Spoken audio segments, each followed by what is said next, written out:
Saudara-saudara yang dikasihi Tuhan, sebelum kita memulai segala aktivitas kita satu hari ini, marilah kita terlebih dahulu mendengarkan firman Tuhan.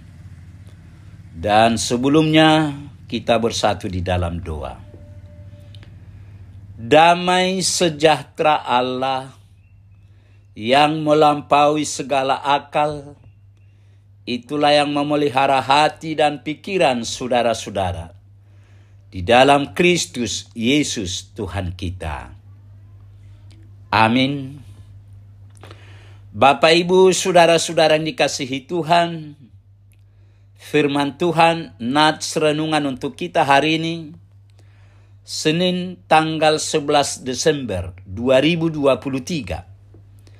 Sesuai dengan Almanak HKBP, tertulis dalam kitab Mazmur, pasal yang ke-24 ayat 8. Mazmur 24 ayat 8. Siapakah itu Raja kemuliaan? Tuhan jaya dan perkasa. Tuhan perkasa dalam peperangan. Demikian firman Tuhan. Sambutlah Raja kemuliaan.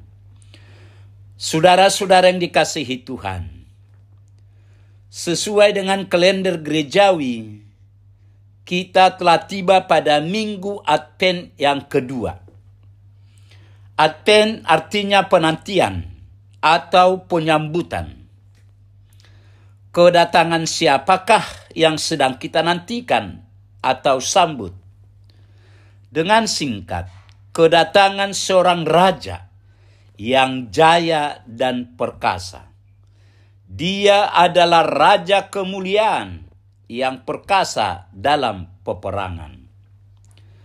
Saudara-saudara yang dikasihi Tuhan, arti raja secara umum adalah penguasa atau pemegang kekuasaan tertinggi.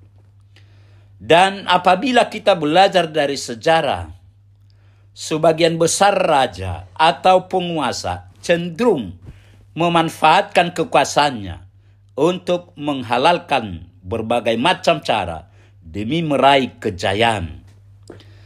Ada yang rajin mencari daerah jajahan baru, membuat tarif pajak yang tinggi, atau menindas rakyatnya dengan sewenang-wenang. Akan tetapi tidak demikian dengan Raja kemuliaan. Tuhan Raja jaya perkasa. Tuhan perkasa dalam peperangan, yaitu Yesus Kristus. Dia adalah Sang Raja damai yang rendah hati, bahkan tidak segan-segan untuk merendahkan dirinya. Yesus juga rajin belusukan untuk mencapai realita yang terjadi pada umatnya pada zaman itu. Yang ingin dicarinya bukanlah kekuasaan yang menindas, melainkan damai sejahtera secara utuh dalam kehidupan manusia melalui kehadirannya. Untuk menyambut kedatangannya, hendaklah kita mempersiapkan seluruh hidup kita, yaitu hati, pikiran, dan perbuatan kita. Jika pada saat ini kita sedang menyambut kedatangannya itu, biarlah kita dengan segenap hati menyerahkan diri kita kepadanya, supaya Dia yang mengatur dan berkuasa atas segenap hidup kita. Dengan demikian segenap hidup kita sungguh-sungguh kita gantungkan hanya kepada kasih dan kuasa-Nya. Kita menjadi orang yang tunduk dan taat kepada Dia, Sang Raja kita. Tentu saja kita harus dengan keyakinan penuh untuk menyerahkan kehidupan kita ke dalam kekuasaan-Nya. Sebab Dia tidak akan membawa hidup kita ke dalam kebinasaan, melainkan menuntun kita memasuki kehidupan yang kekal. Biarlah firman dan pengajarannya yang hendak kita dengarkan dan lakukan di dalam seluruh perjalanan hidup kita di dunia ini. Jika kita menyebutnya raja, itu bukan berarti bahwa dia adalah raja yang dipilih oleh manusia. Tetapi memang dia adalah raja dari dirinya sendiri. Dia bukanlah raja yang bersifat periodik atau sementara, tetapi dia adalah raja untuk selama-lamanya. Dia juga dinamai sebagai perkasa dalam peperangan. Itu artinya bahwa dia digambarkan seperti seorang pejuang yang kuat dan sanggup mengalahkan setiap musuhnya di dalam setiap peperangan. Musuhnya yang terbesar ialah iblis yang menebarkan rencana-rencana kejahatan. Iblis mencoba dia di padang gurun, namun semua pencobaan itu dapat dikalahkan. Bukan itu saja, dia juga mengalahkan kuasa iblis dan kuasa kematian melalui kebangkitannya dari kematian itu sendiri.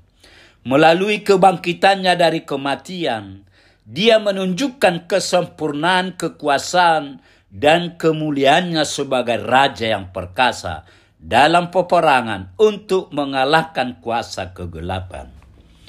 Raja kemuliaan yang jaya dan perkasa dalam peperangan itu bukanlah raja yang ahli politik, tetapi dia adalah raja penyelamat, pembawa damai, penebus dosa dan kematian. Dia perkasa, jaya akan penyelamatannya akan dosa-dosa dunia. Tidak ada yang bisa menyelamatkan dan mendamaikan manusia dari dosanya, kecuali dia raja yang telah menyerahkan dirinya untuk mendamaikan dan menyelamatkan manusia. Amin. Marilah kita berdoa.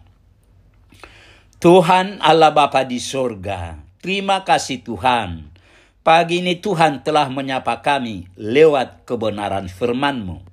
Firman-Mu telah mengingatkan kami supaya kami menantikan Raja kemuliaan, Tuhan yang jaya dan perkasa, Tuhan perkasa dalam peperangan. Berkatilah firman-Mu ini ya Tuhan. Berkati kami semua yang boleh mendengar firman-Mu, agar firman-Mu itu menjadi kekuatan dan terang bagi hidup kami. Terima kasih Tuhan, dalam Yesus kami berdoa. Amin.